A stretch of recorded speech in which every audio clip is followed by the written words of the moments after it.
কাঁচা আমের আমসত্ত্ব বানাবো। আমসত্ত্ব বানানোর জন্য এখানে আমি কাঁচা আমকে খুব ভালোভাবে সেদ্ধ করে চালনির সাহায্যে আমের রস থেকে আঁশগুলোকে আলাদা করে এখন আমের রসগুলোকে একটি বাটিতে নিয়েছি। সেই রসগুলোকে এখন জালে বসিয়ে দিয়েছি।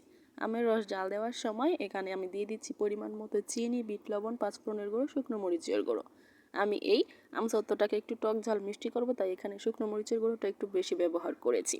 যেহেতু আমের সিজন চলছে, আমের আচার খেতে কার না ভালো লাগে, আমার তো ভীষণ ভালো লাগে আমের আচার খেতে। সব রকমের আচার খেতে আমার খুব পছন্দ হয়, তাই আমি আমার পছন্দ মতো বানিয়ে নিয়েছি। তো ব্যাস, আমার আম জাল দেওয়া হয়ে গেছে, এখন এটাকে শুকোতে দেওয়ার পালা। প্রথমে কুলোর মধ্যে আমি দিয়ে দিলাম সামান্য পরিমাণে সরিষার তেল, তারপর কুলোটাকে খুব ভালোভাবে লেপে নিয়েছি যেন আমসত্ত্বটা শুকানোর পর খুব ভালোভাবে আমসত্ত্বটাকে কুলো থেকে ছাড়ানো যায়। তো ব্যাস, এখন এই গরম আমের রসগুলোকে আমি কুলোতে দিয়ে চামচের সাহায্যে সুন্দর করে ছড়িয়ে নিচ্ছি। যেহেতু আমের রসটা অনেক গরম, হাত লাগানো যাচ্ছিল না, আমি চামচের সাহায্যেই খুব ভালোভাবে এটাতে লেপে দিচ্ছি। একদম সুন্দর করে লেপে দিয়ে তারপর এটাকে কড়া রোদে শুকোতে দেব। তাই তো দেখতে পাচ্ছেন রস একটু বেশি হওয়াতে আমি একটু প্লেটেও ছড়িয়ে নিয়েছি।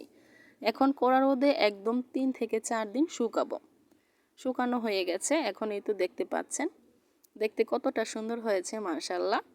খেতে অনেক অসাধারণ হয়েছে।